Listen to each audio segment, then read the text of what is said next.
अभी तक हमने जो हमारा थर्मोडायनेमिक्स है उसके अंदर हमने अभी तक जो जीरोथ लॉ ऑफ थर्मोडायनेमिक्स है उसको हम कंप्लीट कर चुके हैं। उसके अंदर हमने देखा कि कैसे आप टेम्परेचर को जीरोथ लॉ ऑफ थर्मोडायनेमिक्स की हेल्प से कैसे एक्सप्लेन करते हो, ओके। और कैसे हम टेम्परेचर को ना सिर्फ एक्सपीरियंस कर सकते हैं बल्कि आप थर्मोमीटर की हेल्प से उसको मेज़र भी कर सकते हो, ओके। और उसके लिए हमने क्या है, जो प्रिंसिपल था थर्मोमीटर का उसको हमने डिस्कस किया। देन उसके बाद हमने स्केल है टेम्परेचर का कैसे डिफाइन होता है उसको डिस्कस किया, ओके। अब हम थर्मोडायनेमिक्स में आगे की तरफ मूव करेंगे और यहाँ पर हम फर्स्ट लॉ ऑफ थर्मोडायनेमिक्स है उसको डिस्कस करेंगे कि फर्स्ट लॉ ऑफ थर्मोडायनेमिक्स है वो क्या कहता है, ओके। और किन किन टर्म्स को वो एक्सप्लेन करता है। फॉर एग्जांपल जैसे जीरोथ लॉ ऑफ थर्मोडायनेमिक्स है वो आपका टेम्परेचर को एक्सप्लेन करता था, उसी तरीके से फर्स्ट लॉ ऑफ थर्मोडायनेमिक्स किसको एक्सप्लेन करेगा, वो भी एक इम्पोर्टेंट पॉइंट आता है, ओके।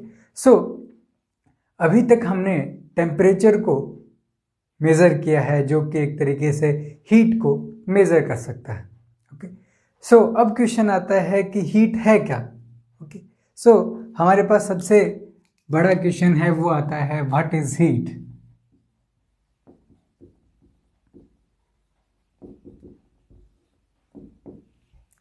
अभी हम जानते हैं कि जो हीट है वो एक तरीके की एनर्जी है, ओके। बट 18th सेंचुरी में ये नहीं पता था कि आपका जो हीट है वो एक एनर्जी होता है, ओके। और हमें पता है कि एनर्जी जो है वो लॉ ऑफ कंजर्वेशन को फॉलो करता है। कैसे कि एनर्जी को आप एक फॉर्म से दूसरी फॉर्म में चेंज कर सकते हो, ना तो उसके क्रिएट कर सकते ना उसको डिस्ट्रॉय कर सकते, ओके। फॉर एग्जांपल अगर आप मैकेनिकल वर्क करते हो, ओके, सो उसकी वजह से क्या है, हीट प्रोड्यूस होता है। इट मीन्स आपका जो मैकेनिकल वर्क है वो आपका हीट में चेंज हो जाए, मैकेनिकल एनर्जी है वो हीट में चेंज हो जाती है। फॉर एग्जांपल अगर हम फैन चलाते हैं तो नेक्स्ट हम देखेंगे कि इलेक्ट्रिकल जो एनर्जी है वो आपका कैसे मैकेनिकल एनर्जी में चेंज होता है। सो ऐसे जितने भी फॉर्म पॉसिबल हो सकते हैं, चाहे वो इलेक्ट्रिकल एनर्जी हो, केमिकल एनर्जी हो, या फिर आपका एक तरीके से काइनेटिक एनर्जी हो, ओके। सो जितने भी तरीके की ये जो एनर्जी हैं, हीट एनर्जी हो, ये सभी क्या है, एक फॉर्म से दूसरे फॉर्म में चेंज हो सकती हैं। बट इनको ना तो हम डिस्ट्रॉय कर सकते ना इनको क्या कर सकते, क्रिएट कर सकते। सो एक तरीके से ये जो लॉ ऑफ कंजर्वेशन है वो फॉलो करता है हीट। बट 18th सेंचुरी में ऐसा कुछ हमें नहीं पता था। हम सिर्फ ये जानते थे कि आपका हीट जो है वो एक्सपीरियंस किया जा सकता है, ओके। सो हीट को डिफाइन करना बहुत ज़रूरी हो गया था उस टाइम, ओके। सो वहाँ पर एक थ्योरी आती है आपकी कैलोरिक थ्योरी। ये आपको बहुत इंपॉर्टेंट है समझना कि कैलोरिक थ्योरी क्या है। Caloric theory of heat. Caloric theory of heat क्या कहता है कि कैलोरिक एक तरीके का फ्लूइड होता है, ओके। कैलोरिक जो है वो आपका फ्लूइड है। इसकी प्रॉपर्टीज क्या होंगी, ये आपका इलास्टिक फ्लूइड होना चाहिए, ओके। ये आपका नॉन डिस्ट्रॉयड होना चाहिए, non created, non creative, non creative होना चाहिए, इलास्टिक होना चाहिए, और क्या होना चाहिए, और इसका एक इंपॉर्टेंट पॉइंट और था कि ये आपका इसका किसी भी तरीके का कोई मास नहीं होता, don't have any mass, okay. और जो हीट जो हमने डिस्कस किया कि हीट क्या है, इसको एक्सप्लेन बहुत सारे साइंटिस्ट ने किया था। फॉर एग्जांपल अगर आप हेल्महोल्ट्ज़ साइंटिस्ट, फिर जूल साइंटिस्ट थे एक, ओके, क्लासियस थे,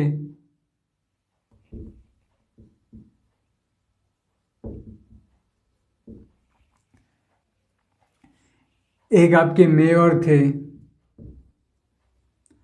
केल्विन थे, ओके, एक थॉमसन भी थे। सो ये जो साइंटिस्ट थे ना, इन्होंने हीट को एक्सप्लेन किया था नॉर्मली। ओके, हम चेक करेंगे किसने प्रॉपरली डिफाइन किया इनमें से, बट इतने साइंटिस्ट थे वो हीट को एक्सप्लेन करने में लगे हुए थे। ओके, सो यहाँ पर हमारे पास इंपॉर्टेंट प्रॉपर्टीज क्या आती हैं कि आपका जो कैलोरिक फ्लूइड है वो आपका इलास्टिक होना चाहिए, नॉन डिस्ट्रॉयबल होना चाहिए और नॉन क्रिएटिव होना चाहिए, और उसका किसी भी तरीके का कोई भी मास नहीं होता है। ओके, और ये जो फ्लूइड है ये किसी भी ऑब्जेक्ट से एसोसिएट होता है। ओके, चाहे वो आपका किसी भी टेम्परेचर पर हो, वो किसी न किसी टेम्परेचर वैल्यू पर ये आपका जो फ्लूइड है, जो कैलोरिक फ्लूइड है, ये वो उसके पास होता ही होता है, चाहे उसका टेम्परेचर कितना भी हो। ओके, सो स्टार्टिंग में ये एज्यूम किया गया कि फॉर एग्जांपल आप किसी बॉडी को हीट करना चाहते हो तो आपको उसके अंदर कैलोरिक है वो ऐड करना पड़ेगा ताकि वो क्या हो, हीट हो जाए बॉडी। अगर आप उसको कूल करना चाहते हो देन आप क्या करोगे कि उसके अंदर जो कैलोरिक जो फ्लूइड है उसको आप अगर रिमूव कर देते हो देन जो बॉडी है उसका टेम्परेचर डिक्रीज हो जाता है। 18th में यही जो आपका थ्योरी था, कैलोरिक थ्योरी, वही आपका यूज़ होता था। और इसके अंदर अगर सपोज हमारे पास दो डिफरेंट बॉडीज़ आ जाती हैं जिसके अंदर दोनों का टेम्परेचर अलग अलग है, दोनों को अगर कांटेक्ट में लेते हैं, ओके, देन हमें पता है कि इक्विलिब्रियम कंडीशन में जो एक तरीके से नया टेम्परेचर निकल के आता है अगर दोनों थर्मल इक्विलिब्रियम में चली जाती हैं दोनों बॉडीज। सो कैलोरिक जो फ्लूइड थ्योरी है वो कहता है कि जिसका टेम्परेचर ज़्यादा होगा उसके अंदर उतना ही ज़्यादा फ्लूइड होगा। ओके, इट मीन्स जिसके पास जितना ज़्यादा हीट है उसके पास उतना ही ज़्यादा फ्लूइड है। सो इट मीन्स जिसके पास ज़्यादा हीट वाला बॉडी अगर कोल्ड वाली बॉडी के अगर कांटेक्ट में आ जाता है देन जो लेवल होगा फ्लूइड का वो क्या है, दोनों में एक जैसा होने की कोशिश करेगा। कुछ इस तरीके से कि अगर ये दो डिफरेंट बॉडीज़ हैं, एक का लेवल यहाँ तक था इतना फ्लूइड था, एक के अंदर इतना फ्लूइड था। ओके, सो इक्विलिब्रियम कंडीशन में ये क्या करेगा, लेवल आ जाएगा, सेम आएगा दोनों में। सो ये आपका सपोज T1 टेम्परेचर था, ये T2 था। सो जो T2 है वो आपका बड़ा होगा T1 से, तभी आपका जो T है एक तरीके से मीन टेम्परेचर हमारे पास निकल के आता है इक्विलिब्रियम कंडीशन में। सो इस तरीके से आपका एक्सप्लेन किया गया कि कैसे जो कैलोरिक है वो एक बॉडी से दूसरी बॉडी में ट्रांसफ़र हो सकता है और एक तरीके से हीट को एक्सप्लेन कर सकता है। कैलोरिक थ्योरी के ऊपर क्वेश्चन राइज तब होने लग गए जब ये देखा गया कि अगर आपका जो आइस है वो किसी प्रोसीजर से वाटर में एक तरीके से अगर चेंज होता है, फॉर एग्जांपल अगर हम आइस को हीट करना स्टार्ट करते हैं या फिर आइस के कांटेक्ट में कोई हॉट बॉडी रखते हैं, देन हम चेक करते हैं कि जो आपका जो आइस है वो वाटर में चेंज होता है। सो उस प्रोसेस में ये देखा गया कि जब आपका आइस है वाटर में चेंज होता है देन जो आइस वाटर का जो सॉल्यूशन है उसका टेम्परेचर सेम रहता है थ्रू आउट द प्रोसेस। सो एक तरीके से क्वेश्चन राइज हुआ कि आपके हिसाब से तो टेम्परेचर चेंज होना चाहिए बिकॉज जो फ्लूइड है वो एक पॉइंट से दूसरे पॉइंट में मूव कर रहा है। सो लेवल तो चेंज होना चाहिए ना दोनों में, बिकॉज वाटर का लेवल कुछ होगा फ्लूइड में कैलोरिक फ्लूइड और आइस का कुछ कम होगा। सो इक्विलिब्रियम कंडीशन में जब बैलेंस होगा तब लेवल भी फ्लूइड का दोनों में चेंज होगा और टेम्परेचर भी चेंज होना चाहिए, बट हम देख पा रहे हैं कि टेम्परेचर आपका कांस्टेंट रहता है थ्रू आउट द प्रोसेस। सो ये एक इम्पोर्टेंट यहाँ पर एक तरीके से क्वेश्चन राइज किया आपकी कैलोरिक थ्योरी के ऊपर, बट एक हाइपोथेसिस के रूप में ये एक तरीके से इसको एक्सप्लेन किया गया कि जो कैलोरिक फ्लूइड है वो जो इंटरमोलिकुलर स्पेसिंग है जो सॉलिड है उसके अंदर इंटरमोलिकुलर स्पेसिंग है वो कम हो जाती है बजाय लिक्विड के। सो जो आपका जो कैलोरिक फ्लूइड है वो इंटरमोलिकुलर डिस्टेंस को इंक्रीज करने में यूज हो जाता है, ऐसा बताया गया उस टाइम। ओके, बट एक तरीके से क्या है कि थोड़ा उसका क्या है हाइपोथेटिकली उसका आंसर दे दिया गया एक बार, जो प्रोसेस जो क्वेश्चन राइज कर रही थी क्लासिकल थ्योरी के ऊपर। ओके, जो आपका कैलोरिक थ्योरी है वो गलत तब हुआ जब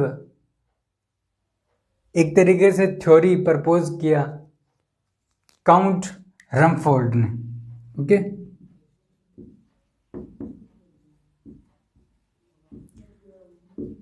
काउंट रमफोर्ड ने 1798 के अंदर एक पेपर पब्लिश किया रॉयल सोसाइटी को। उसके अंदर उन्होंने क्या कहा कि मैंने एक एक्सपेरिमेंट किया है जिसमें मैंने किसी भी तरीके का जो आपका कैलोरिक फ्लूइड है उसका यूज नहीं किया। जो रमफोर्ड थे ये आपके जो गन्स में जो बैरल का ड्रिलिंग होता है उसमें एक तरीके से वहां पर काम करते थे। सो इन्होंने ये देखा कि जब भी हम जो गन का बैरल है उसको ड्रिल करते हैं देन जो बैरल है आपका वो हीट हो जाता है। वो क्यों होता है, ये एक इंपॉर्टेंट पॉइंट है, बिकॉज उन्होंने बोला कि मैं किसी भी तरीके का कैलोरिक फ्लूइड वहां पर यूज नहीं कर रहा हूं, मैं तो सिर्फ ड्रिल कर रहा हूं, उसकी वजह से जो आपका बैरल है उसका टेम्परेचर इंक्रीज हो रहा है। सो ये क्यों हो रहा है इसको एक्सप्लेन करना बहुत जरूरी था। सो उन्होंने ये बोला कि जब भी मैं वर्क करता हूं, जितना ज़्यादा वर्क करता हूं उतना ही ज़्यादा हीट इसमें प्रोड्यूस होता है। किसी भी तरीके का कैलोरिक फ्लूइड मैं यूज नहीं कर रहा, इट मीन्स जो आपका वर्क डन है वो आपका डायरेक्टली प्रोपोर्शनल होता है हीट के, और ये जो है वर्क डन ये आपका क्या होता है, एनर्जी। सो उन्होंने क्या बोला कि जो आपका हीट है वो एक तरीके का एनर्जी ही है जो कि मॉलिक्यूलर मोशन को बताता है। ओके, जो मॉलिक्यूलर मोशन है पार्टिकल्स के उनको बताता है, और इसके अंदर क्या है उनका काइनेटिक बिहेवियर जो है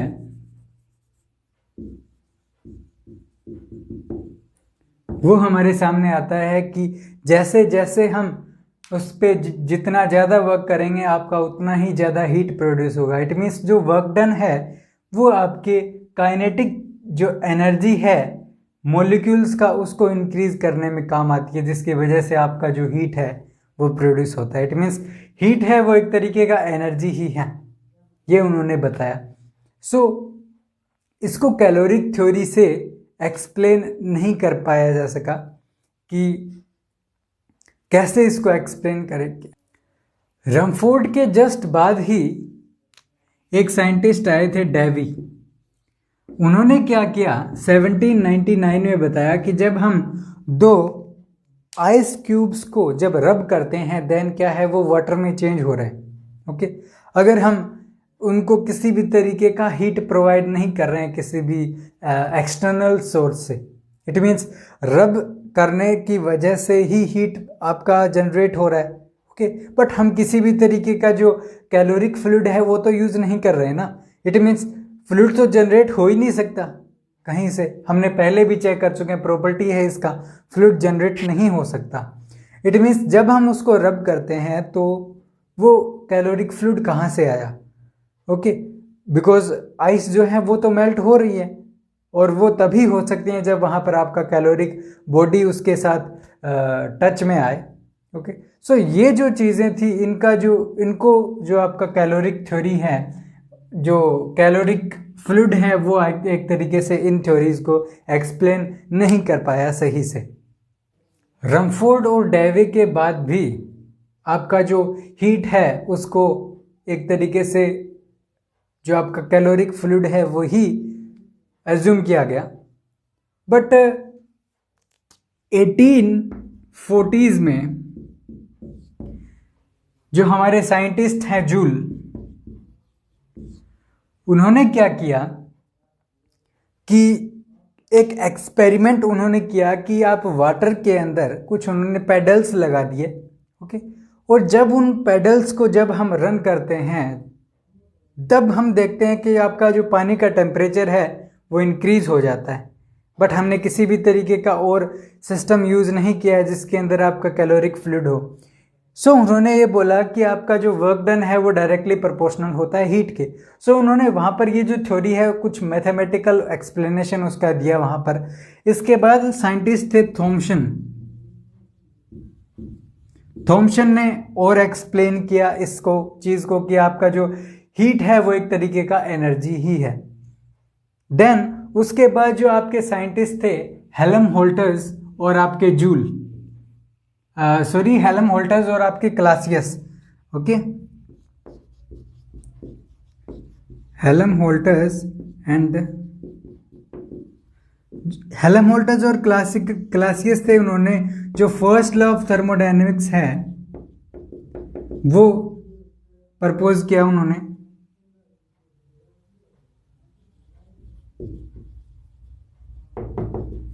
इसके अंदर उन्होंने ये कहा कि आपका जो एनर्जी है किसी भी सिस्टम में वो एक फॉर्म से दूसरे फॉर्म में चेंज हो सकता है, और वहाँ पर आपका जो कंजर्वेशन ऑफ एनर्जी है उसका यहाँ पर इम्पोर्टेंट रोल आता है आपका फर्स्ट लॉ ऑफ थर्मोडायनेमिक्स के अंदर, ओके। सो उन्होंने ये एक्सप्लेन किया कि किस तरीके से किसी भी थर्मोडायनेमिक सिस्टम में आपका एनर्जी है वो कंजर्व रहता है, ओके। सो इस तरीके से जो कंसेप्ट था हीट का कि हीट क्या होता है वो हमने कंप्लीटली डिस्कस कर दिया है।